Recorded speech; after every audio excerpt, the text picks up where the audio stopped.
जय महाराष्ट्र. दिसतोय सगळ्यांना?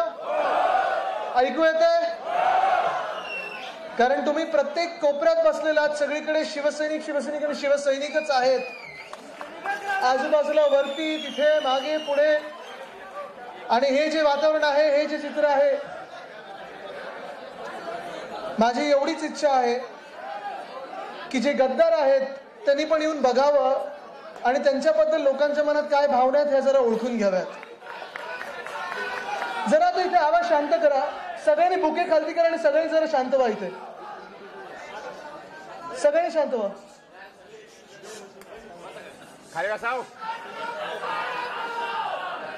एक अत्यंत अभिमानाची गोष्ट ही आहे माझ्यासाठी, अभिमानाची गोष्ट ही आहे माझ्यासाठी की जे अनेक वर्ष आपण स्वप्न बघितलेलं, आपण आपल्या बॅनरवर लावायचो, होर्डिंगवर लावायचो, भाषणात बोलायचो, ते काम उद्धव साहेबांनी करून दाखवलं. ते म्हणजे संभाजीनगर आणि संभाजीनगरच.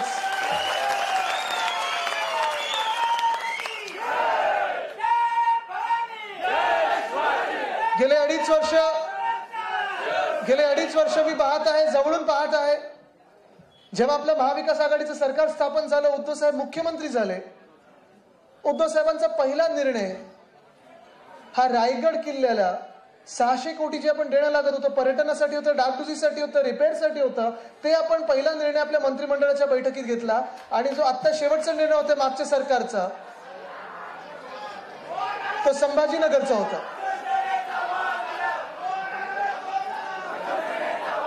जरा आता तिथे शांत बसा, नाही तर थोडं कृपा करून बाहेर थांबा. एक तर शांत बसा, नाही तर बाहेर थांबा.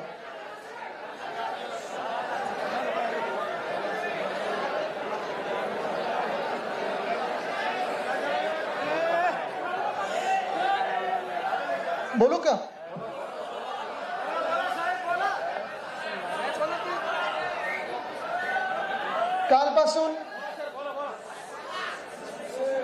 कालपासून ह्या शिवसंवाद यात्रेवर फिरत आहे, सगळीकडे महाराष्ट्रात फिरत आहे.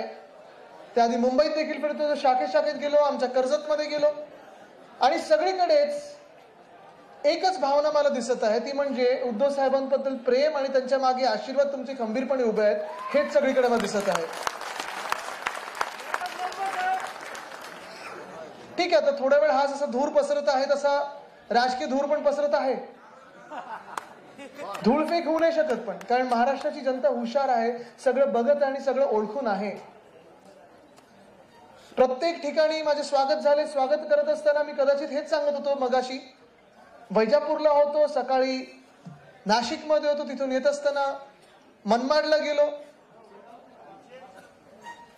आणि हे सगळं होत असताना मला हेच बघायला मिळत आहे की प्रत्येक ठिकाणी जिथे जिथे मी येत आहे, ज्या रस्त्यावरनं मी येत आहे, तिकडचे स्थानिक गावकरी असतील, नागरिक असतील, शिवसैनिक असतील, ज्येष्ठ नागरिक असतील, महिला असतील, गाड्यांचा ताफा थांबवून मला गाडीतून उतरून माझं स्वागत करत आहेत आणि मला पाठीवर थाप मारत आहेत की सांग उद्धव साहेबांना मी तुमच्या सोबत आहे.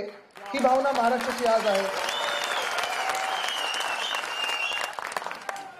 पण हे कसं दिवसाचं सुरू झालं तुम्हाला सांगतो. आजचा दिवस तर एवढा वेगळा आणि विचित्र आहे, म्हणजे तुम्ही बघा, सकाळी भगवान श्री रामाचं मी दर्शन नाशिकमध्ये घेतलं, जे काळाराम मंदिर येते, तिथून इथे संभाजीनगरमध्ये येताना देवगिरीचा जो किल्ला आहे तिथे येताना भद्रा मारुतीचं दर्शन आणि दक्षिणमुखी मारुती ही दर्शनं घेतली. आणि हे नातं म्हणजे एक निष्ठेचं नातं असतं. निष्ठेची परिभाषा म्हणजे हे नातं आहे भगवान श्रीराम आणि श्री हनुमानाचं.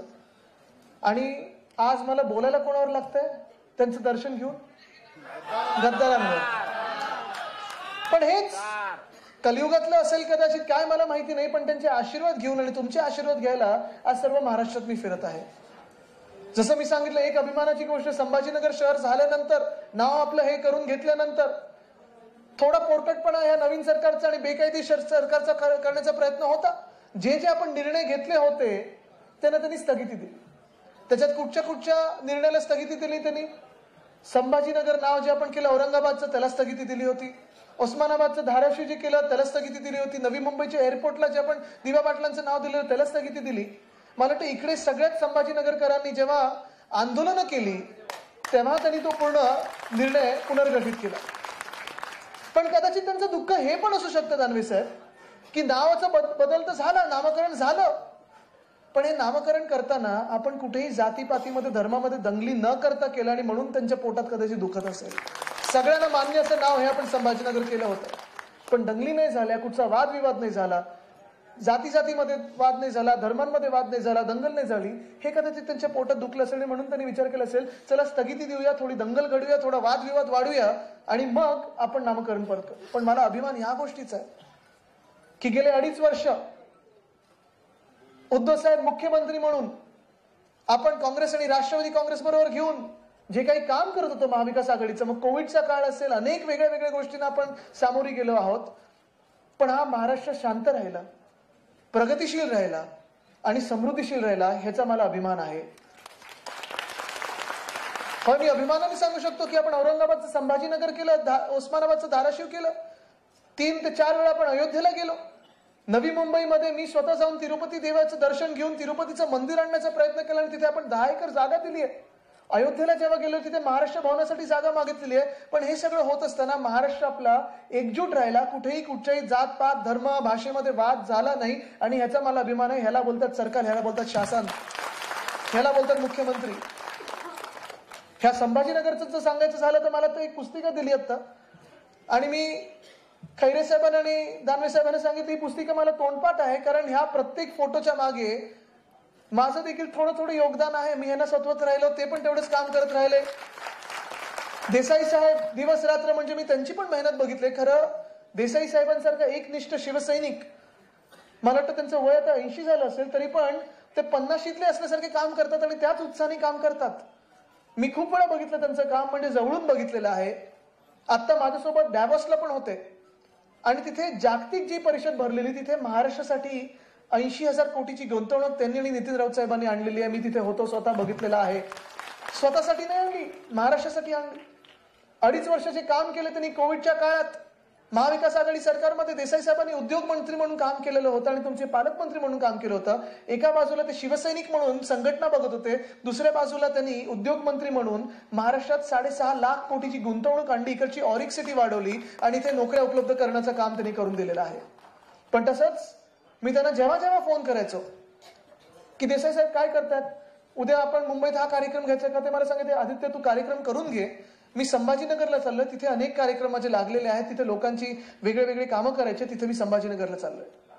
आणि हे मी बघितलं, म्हणजे मी स्वतः, तुम्ही पण बघितलं असेल, ह्या 2.5 वर्षात तुम्ही मला सांगा, कधी इथे राजकीय मिळण्यासाठी नाही आलो, तो प्रत्येक वेळी विकास कामं घेऊन आलो आणि तुमची कामं करत राहिलो, तुमची सेवा करत राहिलो, संभाजीनगरची सेवा करत राहिलो. म्हणजे सांगायचं आणि सुरुवात करायची तरी कुठून. ज्या आज मी येताना पूल बघितला 2016 MSRDC असं लिहिलंय, भगवान महावीर उड्डाण पूल असं लिहिलेलं आहे, मला आठवतं. तेव्हा मी इथे जेव्हा मला वाटतं रामदास कदम साहेब पालकमंत्री होते, खैरे साहेब आपण तेव्हा खासदार होतात, आपण MSRDC एकनाथ शिंदेजींकडे ते खातं होतं, तो पूल अनेक वर्ष तसाच तसा पडलेला, तो आपण पूर्ण करून घेतला होता. 2-3दा तिथे गेलेलो आहे. मला अजूनही आठवतं आपल्या चंपलेच्या खाली इथे डांबर पहिलं सगळं लागलेलं होतं, कारण 42 डिग्रीमध्ये आपण तिथे जाऊन तो पूल पूर्ण कसा होतं ते बघून आलेलो आहे. खोतकर साहेब आपण देखील, मला आठवतं इथूनच ह्याच रस्त्याने अनेकदा मला जालन्याकडे नेलेलं आहे, बीडकडे नेलेलं आहे, वेगळ्या वेगळ्या जिल्ह्यांमध्ये नेलेलं आहे. कारण जेव्हा जेव्हा इथे ह्या मराठवाड्यात आता थोडी थोडी अतिवृष्टी व्हायला लागलेली आहे, पण आधी जेव्हा दुष्काळ असायचा, मी बघायचो ओसाड सगळं वाटायचं, जणू काही वाळवंट असेल, तेव्हा चारा छावण्या असतील, शेतकऱ्यांसाठी जी काही मदत असेल, पाण्याच्या टाक्या असतील, हे सगळं जाऊन आपण स्वतः फिरलेलो आहे, अनेकदा पायी गेलेलो आणि फिरलेलो आहे. ह्या मराठवाड्याचा आणि शिवसेनेचा इतिहास आहे. संभाजीनगरमध्ये मी आल्यानंतर मला आठवतं उद्धव साहेब मुख्यमंत्री झाल्यानंतर जेव्हा आम्ही तिथे बैठका घ्यायला आलो, पहिला विभाग संभाजीनगर होता, पहिला जिल्हा संभाजीनगर होता. संभाजीनगर शहरात आपण कलेक्टर ऑफिसला बसलो आणि अनेक ज्या काही आपण नवीन नवीन गोष्टी करतोय त्याची आढावा बैठक घेत होतो. आणि तिथे बाहेर गेल्यानंतर बसचं एक उद्घाटन केलं, इलेक्ट्रिक बसचं. आणि हे बस ह्याचा पाठपुरावा मी तुम्हाला अभिमानाने सांगू शकतो, एक शिवसैनिक म्हणून, ह्या राज्याचं नागरिक म्हणून माझं पण थोडं तिथे पाठपुराव्यात योगदान आहे. कारण बस आणण्याच्या मागे मी लागलेलो. तिथे बस स्टॉप बदलले, बस स्टॉपचं पूर्ण रूपरेषा बदलली. आपण कचऱ्याचे प्रकल्प आहेत, मला आठवतं जनआशीर्वाद यात्रेत आपण एका कचऱ्याचा प्रकल्प बघायला गेलो, कारण आपल्या महापालिका करत होती आणि तिथून पुढे जात असताना सगळा कचऱ्याचा वास आमच्यावर होता. पण प्रकल्पात जे काही कचऱ्याचं केंद्र आहे, विलगीकरणाचं असेल, त्याचं पूर्ण प्रोसेस करण्याचं असेल, तिथे मी गेलेलो आहे. STPचं काम असेल, पोलीस कंट्रोल रूम असेल, महापालिकेची कंट्रोल रूम असेल, डिझास्टर मॅनेजमेंट रूम असेल. खरं सांगायचं तर ह्या संभाजीनगरमध्ये अनेक वर्ष मी आलेले, म्हणजे मला आठवतं 2004चं आपलं शिवसेनेचं अधिवेशन असेल निवडणुकीच्या आधी किंवा त्याच्यानंतरचे अनेक वर्ष शिवसैनिक म्हणून आलेलो आहे, युवा सैनिक म्हणून आलेलो आहे, अनेक मेळाव्यांना इथे आलेलो आहे. आणि इकडच्या स्थानिक नागरिकांची एकच माझ्याकडे थोडी कंप्लेंट असायची, थोडं एक सांगणं असायचं की आदित्य इकडचे रस्ते नीट करा. बरोबर ना. आणि हेच आपलं दुखणं असायचं महानगरपालिकेमध्ये. तन्मय साहेब, आपल्याला देखील माहिती आहे की आपल्याकडे आपल्या महानगरपालिकेत तेवढा फंडच नव्हता की सगळे रस्ते आपण नीट करू शकत होतो. पण घोडेले साहेब, आपण महापौर असताना, त्यानंतर देखील, पण आधी देखील मागच्या वर्षी म्हणजे 19, 20, 20, 21, 21, 22 ह्याच वर्षी किती, आता आपण 552 कोटीचे रस्ते आपण मंजूर करून घेतले आणि ती कामं सुरू झालेली आहेत. हे ऐतिहासिक काम आहे. कधीही शिवसेना किंवा आधी आपण संभाजीनगरमध्ये एवढा फंड बघितला नव्हता. तेवढा फंड आणि तेवढं महत्व आपण या संभाजीनगरला दिलं होतं. पाण्याची योजना असेल, सफारी पार्क असेल, पर्यटनासाठी वेगळ्या वेगळ्या गोष्टी असतील. 100 कोटी तर ह्याच आपल्या बजेटमध्ये 2022च्या बजेटमध्ये मी स्वतः अजितदादांना सांगून, त्यांचा आज खरं तर वाढदिवस आहे, त्यांना आपण शुभेच्छा देऊया, पण त्यांना सांगून, अजित पवार साहेबांना सांगून, तेव्हा उपमुख्यमंत्री होते, वित्तमंत्री होते, त्यांना मी त्यांच्याकडे हट्ट धरला आणि त्यांनी देखील लगेच मंजूर केलं की 100 कोटी आपण अजंठा, एलोरा आणि संभाजीनगरच्या पर्यटन विकासासाठी देत होतो. हे माझ्या खात्यातून. आणि हे थेट संभाजीनगरला, म्हणजे मी जे आमदारांना पर्यटन खात्यातून दिले ते वेगळे, म्हणजे आता ते पण आज सकाळी मनमाडला किती दिले सांगून आलोय, कारण हल्ली सगळे असं चाललंय की फंड चाला नाही, फंड चाला नाही. माझं ह्या आमदारांना आणि या गद्दारांना चॅलेंज आहे की जेवढं तुमच्या 2, 3, 4 टर्म मध्ये नसेल मिळालं तेवढं तुम्हाला फंड ह्या 2.5 वर्षात मिळालं. त्या फंडाचं पुढे काय केलंय आम्ही तुम्हाला कधीही प्रश्न विचारला नाही.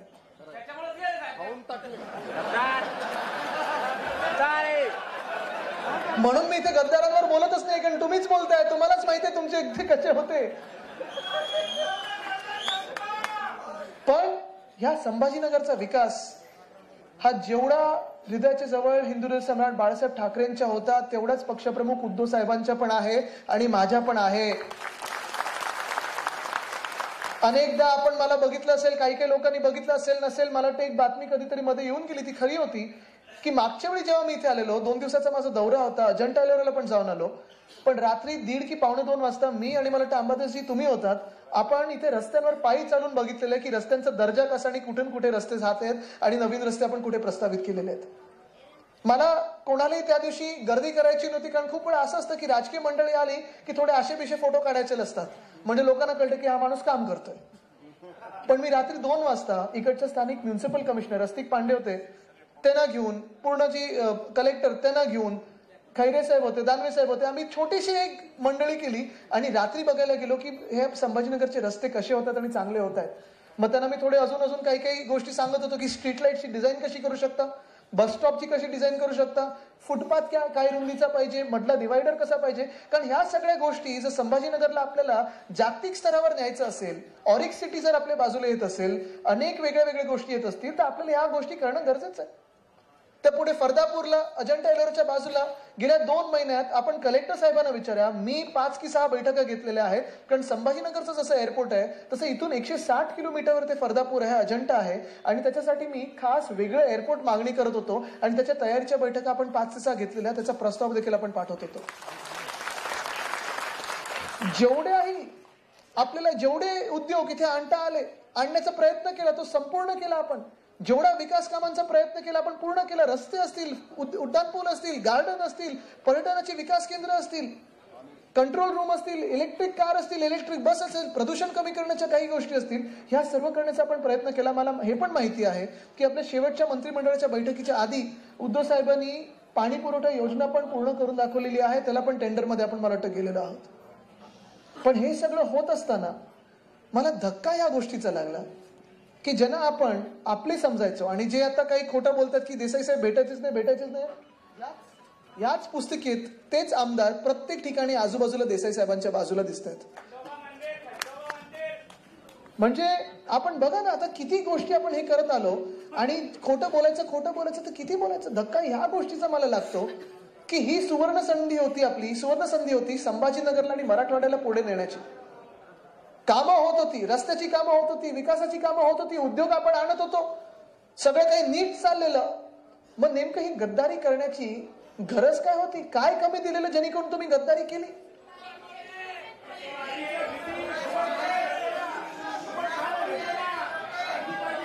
कधी कधी मला असं वाटायला लागलेलं आहे 3 आणि 4 तारखेला मी जेव्हा विधान भवनात होतो, हे जे काही बेकायदेशीर सरकार घडलेलं आहे, बनलेलं आहे आणि ते कोसळणार म्हणजे कोसळणारच, तुम्ही लिहून घ्या. हे सरकार बेकायदेशीर आहे, हे सरकार घटनाबाह्य आहे. पण मूळ गोष्ट हीच आहे की हे सगळं जेव्हा होत होतं तेव्हा मी होतो तिथे आणि शिवसेनेचे आपले 15 आमदार होते. त्याच्यात उदयसिंग राजपूत साहेब पण माझ्यासोबत बसलेले. शूरवीर आपले जे आमदार आहेत तिथे, जे विकले गेले नाही, जे इमानाला पक्के राहिले, जे शिवसैनिक म्हणून अजूनही वागतात, हे सगळे आम्ही सोबत बसलेलो. आणि मग तिथे समोरच्या बाजूला तात्पुरतं सत्तेत बसलेले आपले गद्दार होते. तात्पुरतं सत्तेत बसले ना, शब्दाचा प्रयोग लिहून ठेवा तुम्ही. तात्पुरतं ही सत्ता, अल्पायुचं हे सरकार आहे, चालणार नाही, टिकणार नाही, या देशात कायद्याचं राज्य आहे. जय भीम, जय शिवराय. पण जेव्हा ते समोर बसलेले तेव्हा आम्ही इथे अभिमानाने, स्वाभिमानाने त्यांच्याकडे बघत होतो, कारण आम्ही काही चुकीचं केलं नाही. आम्ही स्वतःचं इमान विकलं नाही, स्वतःला विकलं नव्हतं. आम्ही त्यांच्याकडे सतत टक लावून बघत होतो. बघतायत का आमच्याकडे, बघतायत का आमच्याकडे. आमचे चेहरे हास्य होतं. तुम्ही बघितलं असेल प्रेसमध्ये पण आमचे फोटो जे आले विधान भवनात जाताना, कदाचित आम्ही मुठभर होतो, पण मुठभर मावळे होतो. आणि समोर जे बसलेले ते गद्दार होते. तिथे ते सतत नजरेला नजर मिळू शकत नव्हते. खालती बघत होते, इकडे बघत होते, तिकडे बघत होते, पण नजरेला नजर मिळू शकत नव्हते. चेहरे त्यांचे छोटे झाले होते. अजूनही तुम्ही बघा त्यांचे प्रेस कॉन्फरन्स बघा, त्यांचे फोटो बघा. आता मी बोलेन तर उद्या हसून हसून येतील किंवा मुकुटे लावून येतील, पण खरे मुकुटे त्यांचे आत्ता फाटलेले आहेत. आतापर्यंत जे सांगत होते की उद्धव साहेबांबद्दल मनात आदर आहे, प्रेम आहे, आदित्य ठाकरेबद्दल प्रेम आहे, आदर आहे, ठाकरे परिवाराबद्दल, शिवसेनेबद्दल प्रेम आहे, आदर आहे, काल आणि आज त्यांचे स्टेटमेंट्स बघा. त्यांच्या मनात जे काही खरं होतं ना, ते आता समोर यायला लागलेलं, धमक्या देतात समोरून.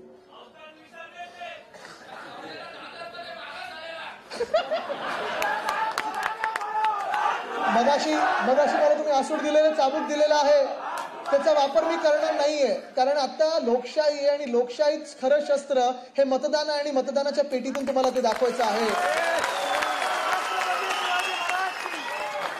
पण मी विचार हा करतो की एवढं त्यांच्या मनात राग, द्वेष का असावा? म्हणजे ते एवढे आमच्याकडे बघत जसे होते, म्हणजे खालती बघत होते, इकडे तिकडे बघत होते, का विकलं त्यांनी?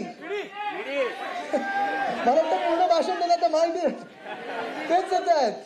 कारण हे तुम्ही आता लोकांमध्ये जाऊन सांगायला पाहिजे की हे नक्की झालं तरी का, कसं झालं. आणि मी जो विचार करत होतो की आम्ही नक्की चुकीचं काय केलं जेणेकरून हे ना आमच्या बरोबर असं वागायला लागलं. सगळं काही नीट चाललेलं, महाराष्ट्र पुढे चाललेलं, आपण शेतकऱ्यांची कर्जमुक्ती केलेली, जे नियमित परतफेड करतात त्यांना आपण 50,000 रुपये देणार होतो, किल्ल्यांची डागडुजी चाललेली, रस्त्यांचे विकास कामं चाललेले, अनेक वेगवेगळे शहरांमध्ये विकास कामं चाललेले, ग्रामीण भागात विकास कामं चांगली चाललेली, लोक सगळे एकजूट झालेले. कोविडचा काळ नीट हाताळलेला आपण, पण हाताळलेला हा काळ विसरून गेले. आणि गद्दारी जी झाली, ती गद्दारी कशी झाली, कधी झाली, हे आपल्या डोळ्यात देखत झाली. तरी देखील आपण यांच्यासमोर डोळे बंद करून बसलो आणि ह्यांना मिठी मारून बसलो. आणि हीच मिठी आपल्याला भारी पडली, कारण त्यांनी हातात खंजीर कधी होता हे आपल्याला दिसलंच नाही. बरं, हे आता स्वतःला नवीन नवीन नावं देतात. आम्ही उठाव केला, आम्ही बंडखोर आहोत, आम्ही बंड केला. ओ बंडखोर नाही, उठाव नाही. उठाव करायला आणि बंड करायला हिंमत लागते, ताकद लागते, साहस लागतं. हे पळून गेलेले हे गद्दार होते आणि गद्दारच राहणार. कितीही नाव बदलली तरी जे तिकडे थांबणार ते इथे माथ्यावर लिहून फिरणार, आम्ही गद्दार आहोत. उद्या कुठे रस्त्यावर दिसले तर विचारा गद्दारी का केली. बाकी काही करू नका, नुसतं हात जोडा आणि विनम्रपणे त्यांना विचारा की जो माणूस उद्धव ठाकरे, उद्धव साहेबांनी तुम्हाला ओळख दिली, काही 1-2 इकडचे आहेत जे एकदा दोनदा फुटून परत आले, तरी तुम्हाला विश्वास ठेवला, तुमच्यावर तिकीटं दिली. तुम्ही आता दानवे साहेब काय काय सांगत होतात, नगरसेवक असतील, स्टँडिंग कमिटी असेल, आमदार असतील, खासदार असतील, कधी महापौर होते, सगळं काही तुम्हाला दिलं. मग बरोबर त्याच माणसाच्या पाठीत खंजीर का खूप असलात? अजून काय द्यायचं होतं? काय कमी केलं का तुमच्याशी? तुम्हाला काही कमी दिलं का? बाकी काही करू नका. त्यांना नम्रपणे हात जोडून विचारा की आम्ही कमी काय केलं या ठाकरे परिवाराने, उद्धव ठाकरेंनी तुम्हाला कमी काय दिलं? तुम्हाला प्रेम दिलं, तुम्हाला आशीर्वाद सगळे उद्धव साहेबांनी दिले, हिंदुस्थानी सम्राट बाळासाहेब ठाकरेंनी दिले, पदं दिली, तिकीटं दिली, सगळा प्रचार तुमच्यासाठी दिवस रात्र केलाय. मी बघितली ती मेहनत. आणि हे सगळं दिल्यानंतर कदाचित आम्ही जास्ती दिलं आणि अपचन हे ना झालं म्हणून त्रास आपल्याला भोगावा लागतो. असतं ना खूप वेळा आपण जास्ती खातो आणि अपचन होतं, मग जेलुसील घ्यायला लागतं. तसं जेलुसील घ्यायला हे पलीकडे गेले असतील. क्या बात है, वाह. बरोबर ना? नाही तर अजून अजून काय चूक केली आम्ही? काय कमी दिलं आहे ना? म्हणजे तुम्ही माझा विचार करा, मी 32 वर्षाचा एक माणूस जो राजकारणात आलो, 10 वर्ष मी ह्या राजकारणात आहे आणि मला नेहमी सांगितलं जायचं की जेव्हा जेव्हा मी या राजकारणाबद्दल बोलायचं, मला एक गोष्ट सगळे सांगायचे की आदित्य तुला राजकारणात जायचं ठीक आहे, तुला आवड आहे राजकारणाची, पण एक तुला सांगतो मी, आणि अनेक मला ज्येष्ठ लोकांनी सांगितलेलं आहे की राजकारणात चांगल्या लोकांना स्थान नसतं. हे मला अनेक लोकांनी सांगितलंय. अरे माईकचं काय होतं? येतोय का? हे मला अनेक लोकांनी सांगले की राजकारणात चांगल्या लोकांना स्थान नसतं, आणि म्हणून कदाचित आज हिंदू सम्राट बाळासाहेब ठाकरेंच्या पुत्राला त्यांनी जसं खुर्चीवरनं पाय उतार करायला लावला, मुख्यमंत्री पदाकडून दूर केलं, त्यांनी विश्वासघात केला, गद्दारी केली, ते हेच सिद्ध करायला असेल की राजकारणात चांगल्या लोकांना स्थान नसतं. पण आज मी जो तुमच्यामध्ये फिरत आहे, तुमचे आशीर्वाद मागत आहे, तुमचं प्रेम मागत आहे, ते एवढ्यासाठीच मागत आहे, तुम्हाला एवढंच विचारायला, तुमची ताकद आणि तुमची शक्ती एवढ्यासाठीच घ्यायला की मला हे जगाला सिद्ध करायचं आहे की राजकारणात चांगल्या लोकांना स्थान आपण निर्माण करून देणार म्हणजे देणारच, देणार म्हणजे देणारच.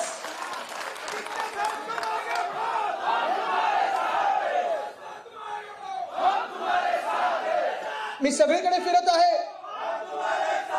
आणि सगळे जे सर्वे आपण करत आहोत, सगळे जे लोक मला भेटत आहेत, कधी कुठेही भेटले, आपण जे सर्वे केले त्याच्यात एकच सगळे म्हणतात की उद्धव ठाकरेंबद्दल तुमचं मत काय? तर चांगला माणूस आणि काम करणारा मुख्यमंत्री.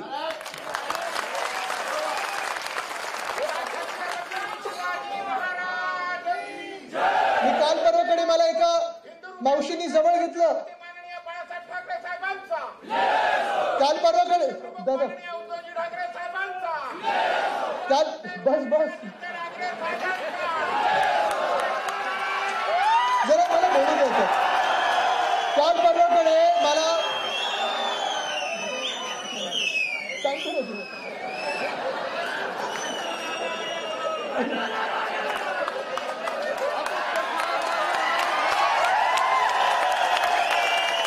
नाही मला माहितीये की आशिष शिवसैनिक मागे उभे राहिले की आपल्याला बोलायची गरज नसते, तरी देखील मला बोलायचं आहे. कारण काल परवाकडे ही सत्य घटना आहे की मला परवा एका मावशीने जवळ घेतलं, असंच मी कुठेतरी फिरत होतो, दौरा चालला होता, आणि मला जवळ घेऊन सांगितलं, घरी जा बाळा आणि उद्धव ठाकरेंना सांग की माझा विश्वास माझा उद्धव.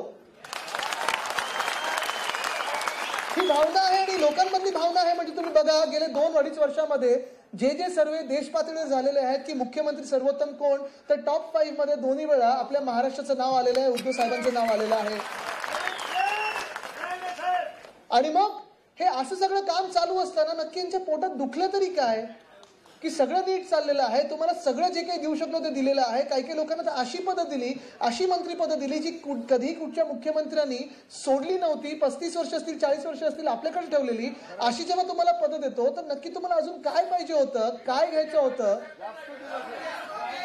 की तुम्हाला ही गद्दारी करायला लागली. ठीक आहे, जे झालं असेल ते झालं असेल, अजूनही मी मान्य करायला तयार आहे. कारण जे काही द्वेष, राग मी त्यांच्या चेहऱ्यावर बघितलाय, माझ्या चेहऱ्यावर आहे का? नाहीये. माझ्या मनात नक्की दुःख आहे की ही आपली लोक, ज्यांना आपण आपली समजायचो, कधी काका म्हणून हाक मारायचो, कधी बाजूला बसलो होतं, कधी यांच्यासोबत प्रवास केलेला आहे, यांच्यासोबत दिवस रात्र प्रचार केलेला आहे, मेहनत केलेली आहे, ह्याच लोकांनी माझ्या वडिलांच्या पाठीत खंजीर का खुपसला, माझ्या पक्षप्रमुखांच्या पाठीत का खंजीर खुपसला, माझ्या मुख्यमंत्र्यांच्या पाठीत का खंजीर खुपसला, हा प्रश्न येतोच मला. पण आज देखील मी तुमच्या साक्षीने तर त्यांना सांगू इच्छितो, आज प्रेस तर इथे आहे, त्यांना सांगू इच्छितो की ठीक आहे, तुमच्यावर काहीतरी दडपण असतील, मला माहित नाही, दडपण असतील, कदाचित प्रेशर कुठचं असू शकतं, तुम्हाला जास्ती माहिती असेल, मला माहिती नाही, तुम्हाला माहिती आहे. कारण आजकाल काही गुपितं जास्ती व्हॉट्सअपवर फिरतात. पण तुमच्यावर दडपण असतील, असू द्या, तुम्ही तिथे गेलात ना, आनंदी राहा, सुखात राहा, माझ्या मनात तुमच्याबद्दल काही वाईट नाहीये. जे संस्कार माझ्यावर झालेले ते असेच झाले की सगळ्यांबद्दल चांगला विचार करा, कोणाबद्दल वाईट विचार करू नका.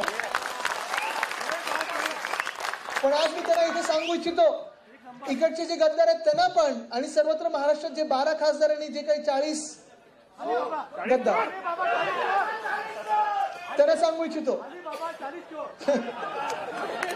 त्यांना सांगू इच्छितो मी की ठीक आहे, जिथे गेलाय आनंदी राहा, सुखात राहा, चांगलं होऊ दे तुमचं. पण तिथे राहायचं असेल तर राजीनामा आमदारकीचं द्या, निवडणुकीला सामोरे या. होऊन जाऊ दे एकदाचं, होऊन जाऊ दे. आणि निवडणुकीला सामोरे आल्यानंतर जे काही ही समोर बसलेली जनता असेल ते ठरवेल. जे ठरवतील ते आम्हाला मान्य असेल, हे आज मी तुम्हाला सांगू इच्छितो. चला 40-40 आज राजीनामे देऊया आणि येऊ दे मैदानामध्ये, आपण पण निवडणूक लढवू. पण तुम्हाला एक सांगतो, हे मी अजूनही सगळीकडे सांगत आहे, कारण ही आपली लोक होती, कुठेतरी आपल्या हृदयामध्ये बसून गेली होती, की ज्यांना असं वाटतं की त्यांना फसवलं गेलंय, ज्यांना पळवून नेलेलं आहे, त्यांच्यासाठी मातोश्रीचे दरवाजे सदैव खुले असतील. जे शिवसैनिक त्यांच्या सोबत गेले असतील, ज्यांना वाटत असेल की नाही मला माझी मातोश्री प्यारी आहे, माझे उद्धव साहेब प्यारे आहेत, माझी शिवसेना प्यारी आहे, त्यांच्यासाठी शिवसेनेचे दरवाजे आणि मातोश्रीचे दरवाजे सदैव खुले असतील. कारण ही लढाई जी आहे, ही लढाई जी आहे ही फक्त राजकारणाची नाहीये.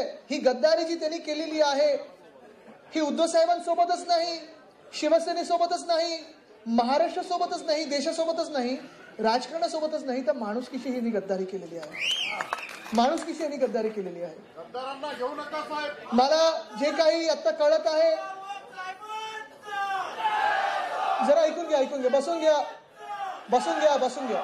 जे काही मला आता कळत आहे, जेव्हा आता काही लोक परत येऊन सांगत असतात, अनेक लोक जे फसून तिथे गेलेले परत येतात, ते सांगत होते मला की यांनी जुळवा कधी सुरू केली, की हा आमदार फुटतोय का, तो आमदार फुटतोय का, हा खासदार येतोय का, तो खासदार येतोय, कधी सुरू केलं असेल यांनी. तुम्ही विचार करा, ज्या मिनिटाला दिवाळी झाली त्या मिनिटाला उद्धव साहेबांचे 2 ऑपरेशन झाले, 2 शस्त्रक्रिया झाले त्यांच्या. आपल्याला आठवत असेल तो दिवाळी नंतरचा काळ, मी तेव्हा एका जागतिक पर्यावरणाच्या कॉन्फरन्सला गेलेलो, परिषदेला गेलेलो, स्कॉटलंडला गेलेलो, आणि मी तिथे विचारलं त्यांना की उद्धव साहेब मी जाऊ की नको, कारण तुमच्यावर ऑपरेशन होतंय. ते बोलले आदित्य जा, कारण तू स्वतःसाठी नाही, तू महाराष्ट्रासाठी चाललाय, राज्यासाठी चाललाय, तू जायला पाहिजे. आणि नेमकं त्याच आठवड्यात 1 नाही 2 ऑपरेशन झाले. आणि त्या ऑपरेशन नंतर उद्धव साहेबांनी फेसबुक लाईव्ह मध्ये पहिल्यांदा जेव्हा आम्ही वर्षा बंगला सोडत होतो तेव्हा सांगितलं की ते पुढचे 2 महिने जास्ती हलू शकत नव्हते, बेडमधून हलू शकत नव्हते. अशी ती एक शस्त्रक्रिया झाली. जे काही ऑपरेशन झालं त्यानंतर काम तर थांबू शकत नाही, राज्याचे मुख्यमंत्री आहेत, पक्षाचे प्रमुख आहेत, हे सगळे जे गद्दार होते आणि इतर आमदार देखील, मग आम्ही सर्व मंत्री असू, कोणी नागरिक असतील, शासन प्रशासन म्हणजे IPS IAS अधिकारी असतील, म्युन्सिपल कमिशनर असतील, कमिशनर ऑफ पोलीस असतील, वेगळ्या अनेक शहरांचे जिल्ह्यांचे सगळे लोक जे असतील, हे उद्धव साहेबांना व्हॉट्सअपवर मेसेज करायचे, ईमेल करायचे, आणि ते त्या बेडमधून देखील जास्ती हलत नसताना देखील ते त्यांना उत्तर द्यायचे आणि पुढे जे काही त्यांची कामं त्यांच्याकडे यायची त्यांच्यावर कार्यवाही करायची. पुढे तुम्ही बघाल जे काही फोन त्याचे त्यांना उत्तर द्यायचे. मंत्रिमंडळाची बैठक अगदी दुसरी ऑपरेशन झाल्या पुढच्या आठवड्यात त्यांनी घेतलेली आहे, कारण कुठेही महाराष्ट्राचं काम थांबू नये. कोविडचा काळ होता, कोविड वाढत होता. मुंबईकडे तर आपण बघत होतो एका दिवसात 20,000 22,000 असं उच्चांक गाठणारे आमचे रुग्ण येत होते. इथे देखील होतं आणि प्रत्येक ठिकाणी ते दररोज अपडेट घ्यायचे की काय नक्की चाललंय, माझ्या राज्यात काय चाललेलं आहे, मला जास्ती हलता येत नाही, हे त्यांचं दुःख होतंच, ही त्यांची वेदना होती. आणि खरोखर त्यांनी ऑपरेशन नंतर पहिलं डॉक्टरने विचारलं मी महाराष्ट्राचा दौरा करू शकणार की नाही, महाराष्ट्रात फिरू शकणार की नाही. पण हे सगळं होत असताना एका बाजूला उद्धव साहेब हे सगळं करत होते आणि दुसऱ्या बाजूला हे आपले गद्दार लोकांची जमवाजमव करत होते, लोकांना गोळा करत होते की चला आता पक्षप्रमुख त्यांना बरं नाहीये, त्यांच्यावर 2 शस्त्रक्रिया झालेल्या आहेत, मी मुख्यमंत्री होऊ शकतो की नाही, माझ्यासोबत तुम्ही आहात की नाही, पक्ष फोडू शकतो की नाही. हे सगळं हे धंदे हे गद्दार लोक करत होते. हे राजकारण तुम्हाला मान्य आहे का? हे माणुसकीच्या कुठच्याही परिभाषेत बसतं का? कारण हे जेव्हा चाललेलं तुम्ही विचार करा, एका बाजूला पक्षप्रमुख, मुख्यमंत्री, कुटुंब प्रमुख विचार करतोय की राज्याला कोविड मधून कसं बाहेर काढायचं, उद्योग पुन्हा एकदा कशी चालना द्यायची, आणि कुठेही स्वतःचे दुःख, स्वतःच्या वेदना न सांगता मला वाटतं पहिल्यांदा त्यांनी त्यांचं ते जे काही होतं ते सांगितलं फेसबुक लाईव्ह मध्ये. पण दुसऱ्या बाजूला ही गद्दारीची बिय अशी सुरू होत होती, हे गद्दारीचं जे काही पाप आहे हे करण्याची सुरुवात करत होते. आणि जी काही गद्दारी झाली, मला आठवतं 20 जूनला मतदान झालं आणि मग पळवा सुरू झाली. ज्या माणसांनी, ज्या मुख्यमंत्र्यांनी, ज्या कुटुंब प्रमुखांनी, ज्या व्यक्तींनी, ज्या पक्षप्रमुखांनी तुम्हाला ओळख दिली, तुमची तिकीट दिले, मंत्रीपद दिली, आमदारकी दिली, खासदारकी दिली, जे काही मागितलं ते दिलं, कुठेही काही कमी नाही दिलं, उलट जास्ती दिलं. मी तर सांगतो, विश्वास तुमच्यावर अंधविश्वास ठेवला, प्रेम दिलं, ह्याच लोकांनी ह्याच माणसाला जेव्हा ह्या मुख्यमंत्र्याला जेव्हा कोविड झाला तेव्हा हे सगळे पळाले सुरतेला, तेव्हा पक्ष फोडण्याची सुरुवात केली. म्हणजे तुम्ही विचार करा ह्यांची वृत्ती काय असेल, ही कुठच्या परिभाषेत माणुसकीच्या बसते की ही वृत्ती ही माणसाची असेल. हे खरं तर राक्षसी महत्वाकांक्षा असतील ह्या. म्हणजे कुठचाही माणूस विचार नाही करणार की ज्या माणसाला हे दुःख आहे, दुखणं आहे, त्याचं ही वेदना आहे, बरं नाहीये, त्यावेळेला मी गोळा करीन लोकांना, जमवाजमव करीन, ज्यांनी आपलं सर्व काही दिलं त्याच्याच पाठीत खंजीर खुपसीन. ह्याला काय बोलायचं? म्हणजे तुम्ही विचार करा, आम्ही परिवार म्हणून तर परवा विचार करत बसलो की नक्की आपलं चुकलं तरी काय, आपण काय कमी लोकांना दिलं. ही आमची 6वी पिढी आहे खरं तर. म्हणजे माझे वडील, माझे आजोबा, माझे पणजोबा आणि त्यांच्यावर पण 2 पिढ्या, म्हणजे पणजोबांचे वडील जे होते ते प्लेगमध्ये लोकांची सेवा करताना गेले आणि त्यांच्यावर अजून एक पिढी ज्यांनी समाजसेवा केली. आम्ही नक्की काय चुकवलं किंवा काय चुकलं आमच्या हातून, काय नक्की बिघडवलं आम्ही, कोणाचं काय वाईट केलं की अशी वेळ आमच्यावर आली किंवा शिवसेनेवर आली किंवा महाराष्ट्रावर आली. आणि आम्ही जो विश्वास त्यांच्यावर ठेवला तो चुकीचा होता का? शिवसैनिक म्हटल्यानंतर विश्वास ठेवायचा नाही तर अजून काय करायचं? आपली लोक म्हटल्यानंतर आपण प्रेमाने जवळ घ्यायचं नाही तर काय करायचं? मिठी मारायला समोरून कोणी आलं तर मिठी चांगली मारायची की नाही? आणि ज्या मिनिटाला ज्यांनी मिठी मारली त्याच्या हातात खंजीर होता हे आम्हाला कळलंच नाही आणि पाठीत खंजीर खूप असला हे जेव्हा कळलं तेव्हापर्यंत त्यांनी पक्ष फोडायला सुरुवात केलेली आणि 40 लोकांना गद्दारी करून आता स्वतः तात्पुरतं ह्या सत्तेत बसलेले आहेत. पण ही वेळ नुसतं आपल्यावर आलेली नाहीये, नुसतं शिवसेनेवर आलेली नाही. तुम्ही विचार करा, हे 2 लोकांचं जे काही बेकायदेशीर सरकार बनलेलं आहे, मंत्रिमंडळ 2 लोकांचं कधीही नसतं, ते बेकायदेशीर आहेच. पण जे बनलेलं आहे आज महाराष्ट्रात काय परिस्थिती आहे? कुठे अतिवृष्टी होते, कुठे पूर येतोय, विदर्भामध्ये पूर येऊन गेला. पण हे लोक कुठे बसतात? राजकारणात आणि दिल्लीत. की लोकांना अजून कसं फोडता येईल? युवा सैनिकांना फोन येत आहेत मला माहितीये, महिला गाडीमध्ये फोन येतात मला माहितीये, नगरसेवकांना फोन येतात मला माहितीये. अर्जुनराव तुमच्यावर काय दडपण होतं मला माहिती आणि खास तुमचं कौतुक करतो मी की तुम्ही शिवसेनेसोबत राहिलात.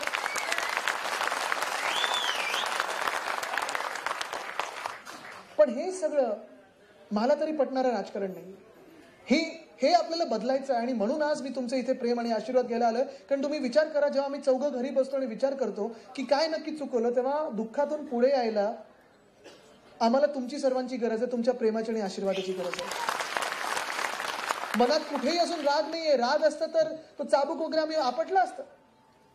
पण हे ज्यांना आपण आपले लोक समजायचो, ज्याने आपण पुढे आणलं, मी त्यांना स्वतः गेले 10 वर्ष तर राजकारणात आहे, पण त्याच्या आधी देखील ज्यांच्यासोबत फिरलेलो आहे, ते रूम मध्ये त्याच खोलीत असताना मोठ्या साहेबांबरोबर असेल, साहेबांबरोबर असेल, मी तिथे खेळलेले, क्रिकेट खेळलेले, सगळं बसलेलं त्यांच्या गमती जमती ऐकत.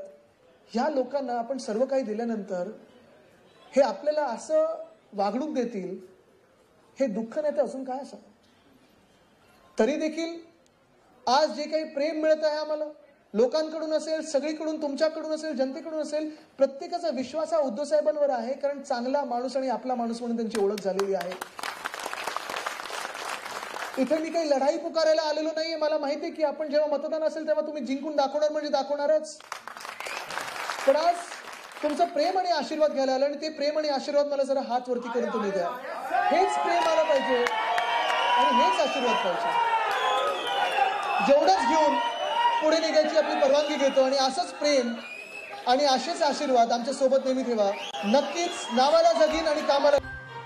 दररोजच्या नवनवीन बातम्या व घडामोडी जाणून घेण्यासाठी शबनम न्यूज चॅनल सबस्क्राईब करा व बेल आयकॉन प्रेस करा.